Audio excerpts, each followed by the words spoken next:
یثبت اللہ الذین آمنوا بالقول الثابت فی الحیات الدنیا، اللہ تعالیٰ مضبوط کر دیتا ہے، جما دیتا ہے اہل ایمان کو قول ثابت کے ذریعے سے دنیا کی زندگی میں۔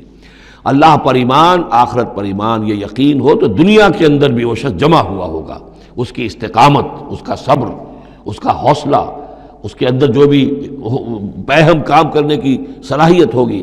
اللہ تعالیٰ جمع دیتا ہے اہل ایمان کو بالقول ثابت۔ یہی قول ثابت ہے، اللہ پر، آخرت پر، رسول پر ایمان، پھر حیات دنیا و فی الآخرہ، اور پھر اسی کا ظہور آخرت میں ہوگا۔ اسی طرح انہیں ثبات آخرت میں جنت میں نصیب ہوگا۔ وَيُضِلُّ اللَّهُ الظَّالِمِينَ، اور ظالموں کو اللہ تعالیٰ بچلا دیتا ہے، گمراہ کر دیتا ہے۔ وَيَفْعَلُ اللَّهُ مَا يَشَاءُ،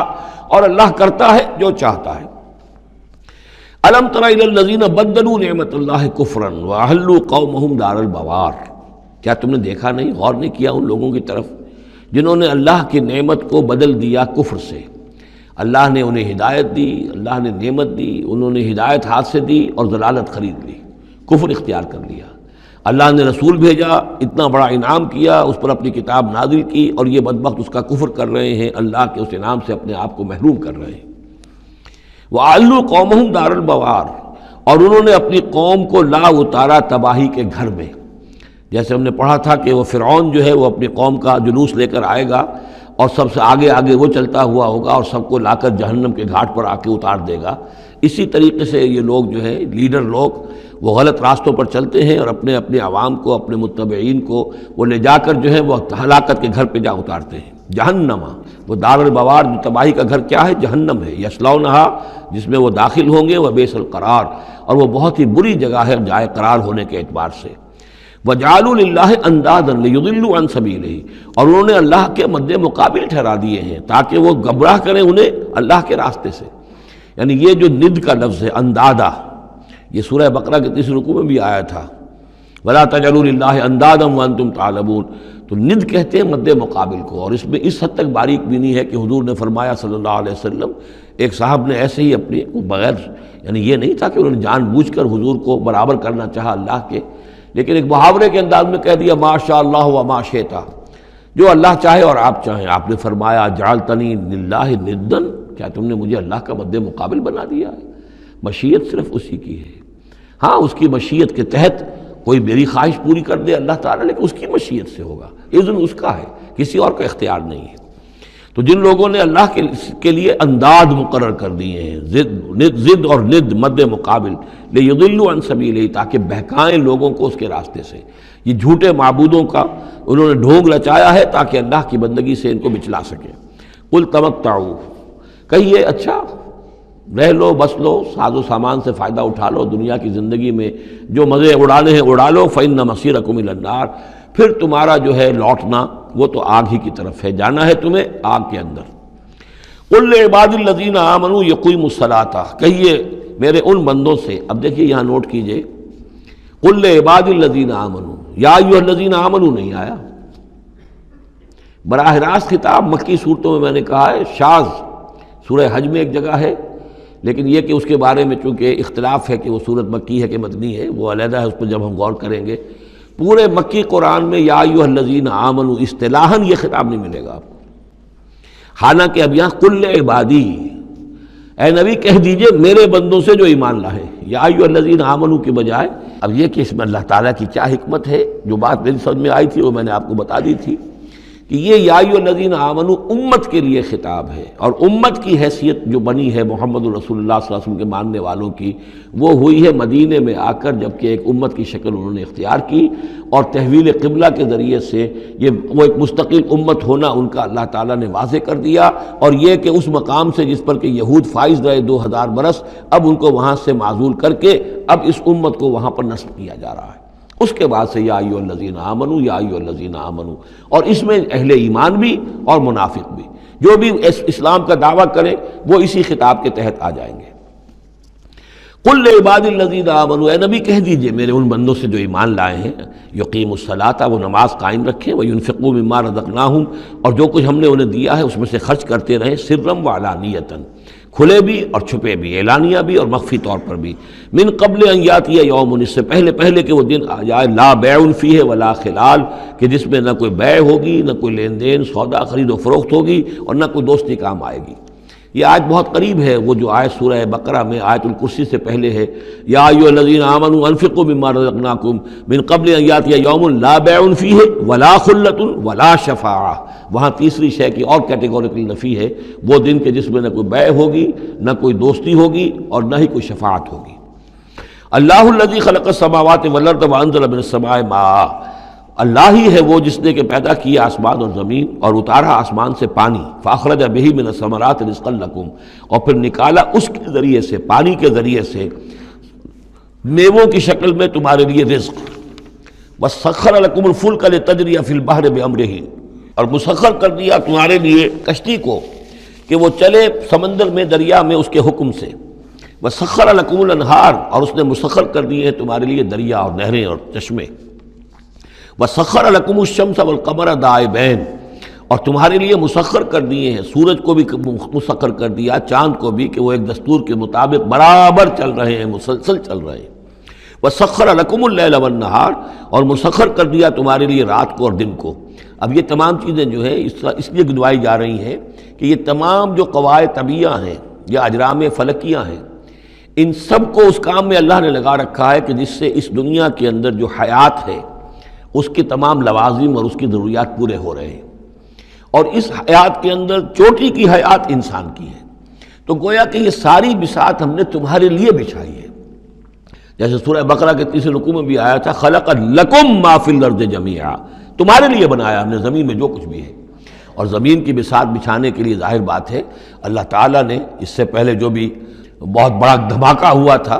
تو وہ اس دھماکے کے بعد سے جو ساری گیلیکسیز بنی ہے، یہ سب آخر کار اس زمین کی تخلیق، اور زمین میں پھر حیات، اور حیات کی بلند ترین شکل حیات انسانی۔ تو یہ ساری چیزیں تمہارے لیے مسخر کی گئی ہیں، تمہاری ضروریات کی بہم رسانی میں لگی ہوئی ہیں۔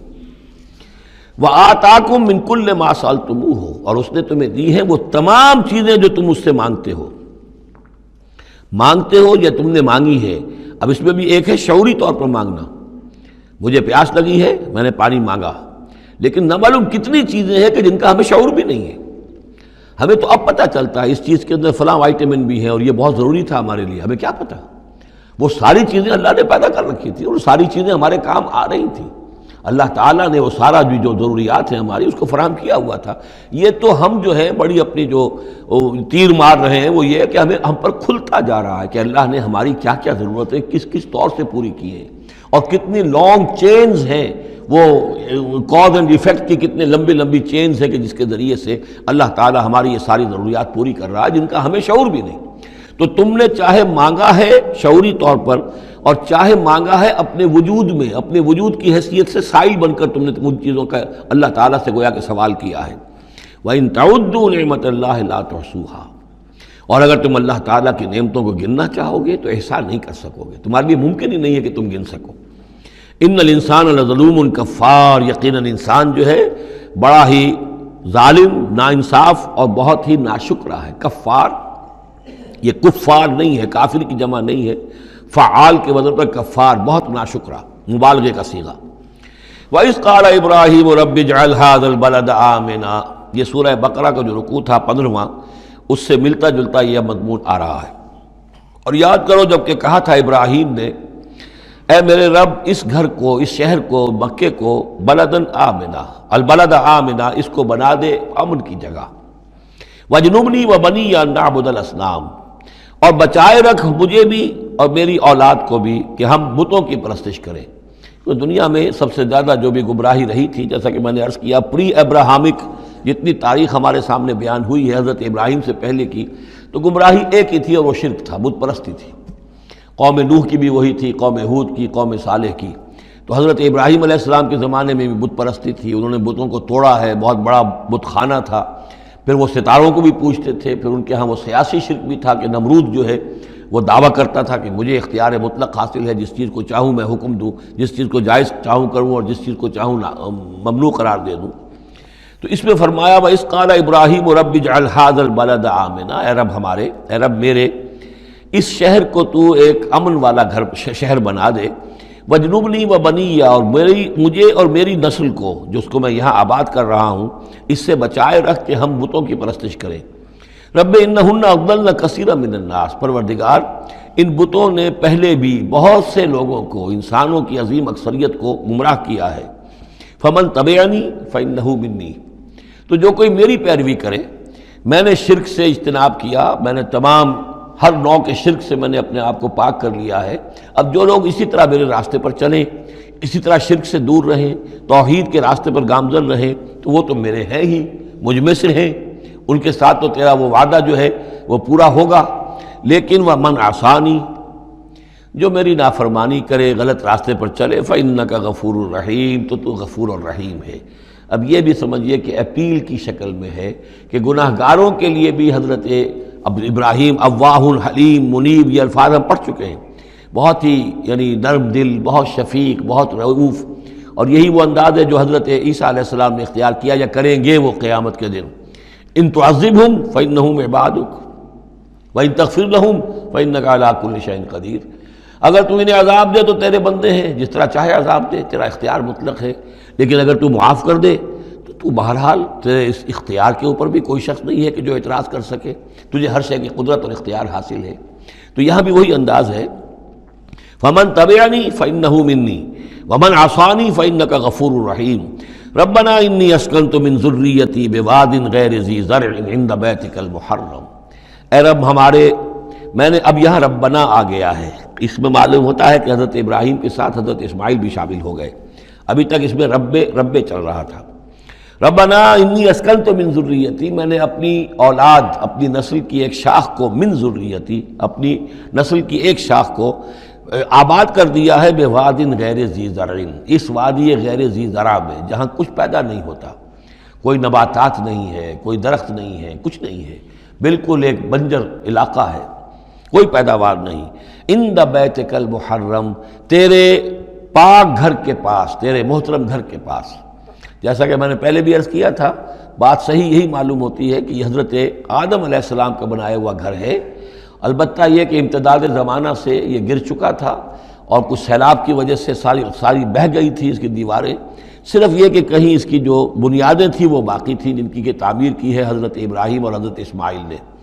وَإِذْ يَرْفَعُ إِبْرَاهِيمُ الْقَوَاعِدَ مِنَ الْبَيْتِ وَإِسْمَاعِيلُ رَبَّنَا تَقَبَّلْ مِنَّا إِنَّكَ أَنْتَ السَّمِيعُ الْعَلِيمُ، تو تیرے اس محرم اور محترم گھر کے پاس میں نے لا کر اپنی نسل کی ایک شاخ کو آباد کر دیا ہے،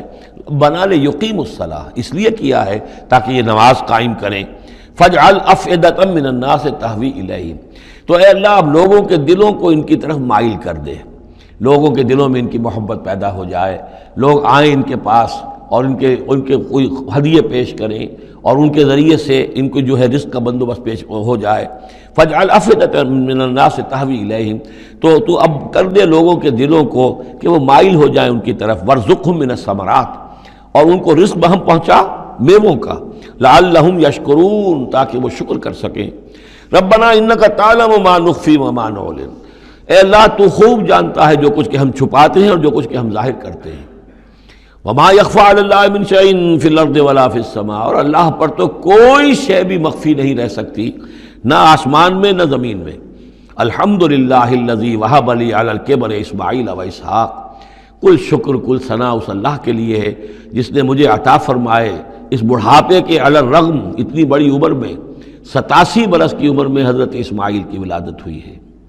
علی الکبر اسماعیل، اور پھر ان کے کئی سال کے بعد حضرت اسحاق کی ولادت ہوئی۔ الحمدللہ الذی وہب لی علی الکبر اسماعیل و اسحاق، مجھے اسماعیل اور اسحاق جیسے بیٹے دیے۔ ان ربی لسمیع الدعاء، یقیناً میرا پروردگار دعا کا سننے والا ہے۔ رب اجعلنی مقیم الصلاۃ، پروردگار مجھے بھی قائم کر دے نماز کے اوپر، مجھے بنا دے نماز کا قائم کرنے والا، یعنی مجھے توفیق دے کہ نماز کا پوری طور سے قائم رکھوں۔ ومن ذریتی، اور میری نسل میں سے بھی، میری اولاد میں سے بھی جو نماز کے قائم کرنے والے ہوں۔ ربنا وتقبل دعا، اور اے رب ہمارے اس دعا کو شرف قبول عطا فرما۔ ربنا اغفر لی، پروردگار بخش دے مجھے، ولی والدیہ، اور میرے والدین کو، وللمؤمنین، اور سب ایمان والوں کو، یوم یقوم الحساب، جس دن کے وہ حساب قائم ہو۔ ولا تحسبن اللہ غافلا عما یعمل الظالمون، اور تم ہرگز نہ سمجھو کہ اللہ تعالیٰ غافل ہے اس سے کہ جو یہ ظالم کر رہے ہیں۔ انما یؤخرہم، یہ تو اللہ تعالیٰ مؤخر کر رہا ہے انہیں، ان کی رسی ڈھیلی کر رہا ہے، رسی دراز کر رہا ہے، مہلت دے رہا ہے۔ انما یؤخرہم لیوم، اس دن کے لیے تشخص فیہ الابصار، جس دن کے نگاہیں پتھرا جائیں گی، مہطعین مقنعی رؤوسہم، وہ دوڑتے ہوئے ہوں گے، اپنے سروں کو اٹھائے ہوئے اوپر، ملے ہوئے ہوں گے ان کے سر، لا یرتد الیہم طرفہم، ان کی نگاہیں ان کی طرف لوٹ کر نہیں آئیں گی، جیسے نظریں پتھرا جاتی ہیں کسی ایک ہی جگہ پر، خوف جب کیفیت ہوتی ہے خوف کی تو نگاہ کسی ایک جگہ پر جم کر رہ جاتی ہے، اس سے ادھر نہیں ہوتی، وَأَفْئِدَتُهُمْ ہوا، اور ان کے دل اڑے ہوئے ہوں گے۔ یہ میدان حشر کا نقشہ ہے۔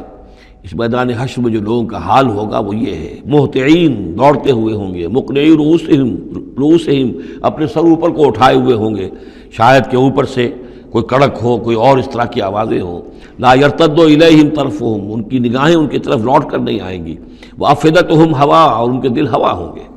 وانذر الناس، اور اے نبی خبردار کر دیجئے لوگوں کو، یوم یاتیہم العذاب، کہ جس دن وہ عذاب آئے گا ان پر، فیقول الذین ظلموا، تو کہیں گے وہ لوگ جنہوں نے ظلم کی روش اختیار کی تھی، ربنا اخرنا الی اجل قریب، پروردگار ہمیں ذرا مؤخر کر دے، کچھ تھوڑی سی مہلت دے دے، اس وقت کو ذرا ٹال دے، اس گھڑی کو ذرا مؤخر کر دے، نجب دعوتک، ہم تیری دعوت کو قبول کریں گے، لبیک کہیں گے، ہم تیری دعوت کو پر لبیک کہیں گے، ونتبع الرسل، اور رسولوں کی پیروی کریں گے۔ اولم تکونوا اقسمتم، تو کیا تم وہی لوگ نہیں ہو جو قسمیں کھایا کرتے تھے، من قبل، پہلے، ما لکم من زوال، کہ تمہارے لیے کوئی زوال نہیں ہے، ہماری حکومت، ہماری سطوت، ہماری طاقت، ہمارا دبدبہ، ہمارا یہ ساز و سامان، ہماری یہ جائیدادیں، ہماری یہ شان و شوکت، اسے کہاں سے زوال آ جائے گا؟ اولم تکونوا اقسمتم، تو قسمیں کھایا کرتے تھے، من قبل، پہلے، ما لکم من زوال، تمہیں کبھی زوال آئے گا ہی نہیں، وَسَكَنْتُمْ فِي مَسَاكِنِ الَّذِينَ ظَلَمُوا، اور تم رہے انہی لوگوں کی، انہی قوموں کے مسکنوں میں جنہوں نے ظلم کیا تھا، انفسہم، اپنی جانوں پر ظلم کیا تھا۔ آخر یہ جو علاقے تھے اس میں قوم عاد آباد تھی، کہیں قوم سمود آباد تھی، کہیں یہ قوم مدین آباد تھی، کہیں یہ اور جو لوگ شہر تھے جن میں کہ حضرت لوط کو بھیجا گیا، وغیرہ وغیرہ،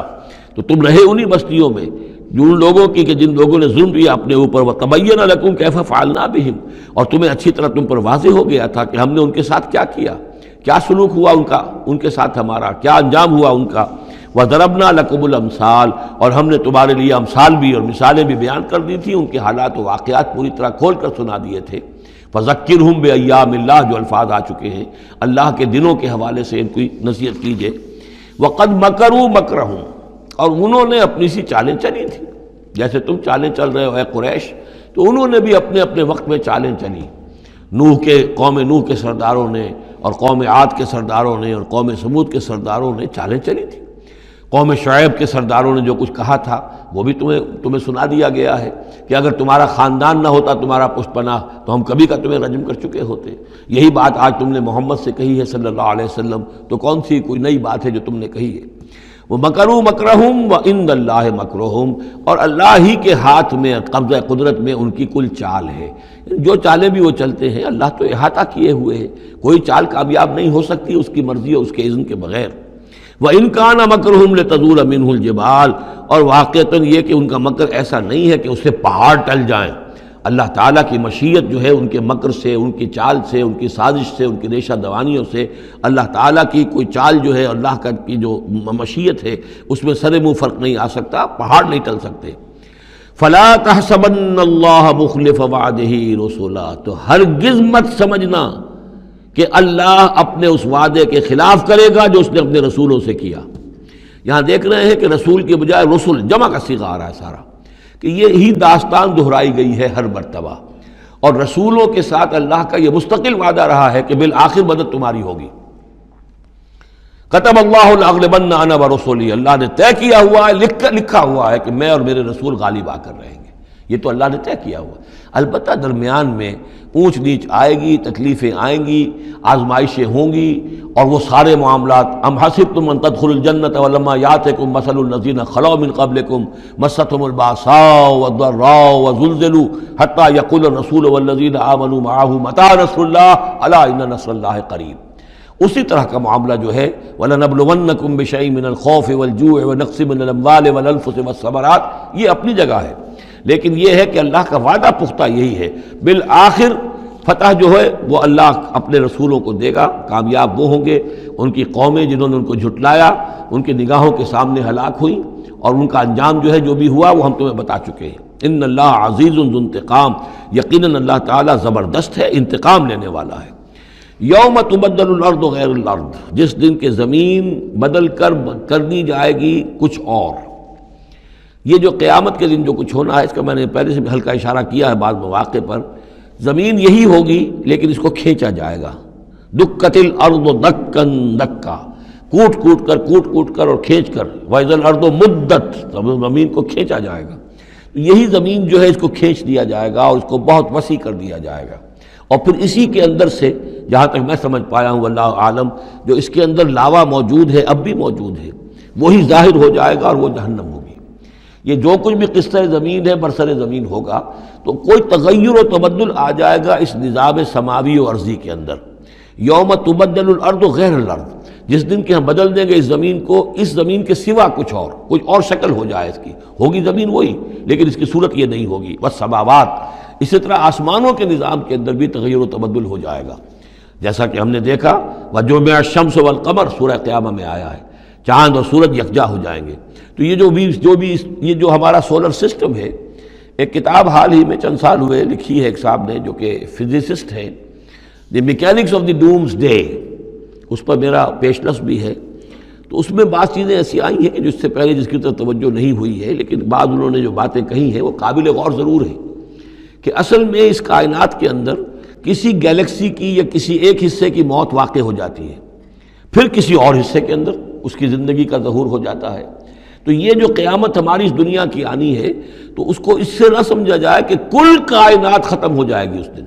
نہیں، اس ہمارے حصے کے اندر جو بھی ہمارا ہے سولر سسٹم ہے، جس کا کہ ایک فرد جو ہے زمین بھی ہے، اس کا نظام بدل جائے گا، تلپٹ ہو جائے گا، اس کا نظام تبدیل ہو کر زمین کی شکل بھی کچھ اور ہو جائے گی، اور اس کا جو یہاں کا نظام ہے فلکی اس کے اندر بھی تبدیلی ہو جائے گی۔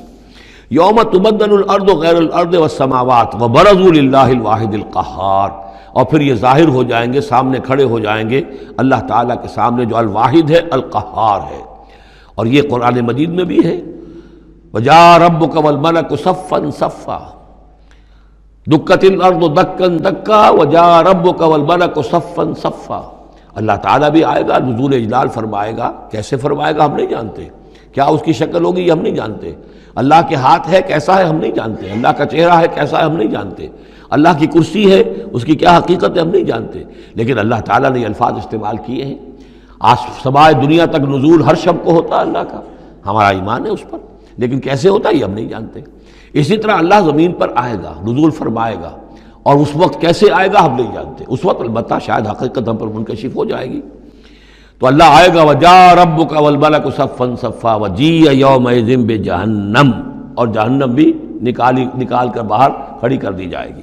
یوم تبدل الارض غیر الارض والسماوات وبرزوا للہ الواحد القہار وتری المجرمین یومئذ مقرنین فی الاصفاد، اور تم دیکھو گے مجرموں کو اس روز کہ وہ جکڑے ہوئے ہوں گے باہم زنجیروں کے اندر، سرابیلہم من قطران، ان کے کرتے ہوں گے گندھک کے جو ان کو کھا رہی ہوگی ان کے جسموں کو، وتغشی وجوہہم النار، اور ڈھانکے لے رہی ہوگی ان کے چہروں کو آگ، لیجزی اللہ کل نفس ما کسبت، تاکہ اللہ تعالیٰ بدلہ دے دے ہر ذی نفس کو، ہر جان کو جو بھی کچھ اس نے کمایا۔ ان اللہ سریع الحساب، یقیناً اللہ تعالیٰ کو حساب دینے میں دیر نہیں لگے گی۔ ھذا بلاغ للناس ولینذروا بہ، یہ ہے لوگوں کے لیے پہنچا دینا، ابلاغ، بلاغ، تبلیغ، یہ لوگوں تک پہنچانے کے لیے ہے۔ پہنچانے کی ذمہ داری محمد پر ہے صلی اللہ علیہ وسلم، اور محمد کے بعد محمد کی امت پر ہے علی صاحب الصلاۃ والسلام، کہ اللہ کے رسول نے پہنچا دیا انہیں، اب ان کے ذمے ہے تمام انسانوں کو پہنچانا۔ ھذا بلاغ للناس ولینذروا بہ، یہ ہے پہنچا دینا لوگوں کو، اور یہ کہ اس کے ذریعے سے خبردار کر دیے جائیں، اس قرآن کے ذریعے سے، بہی، اس کے ذریعے سے۔ یہ سورہ انعام کی آیت بھی یاد کر لیجئے،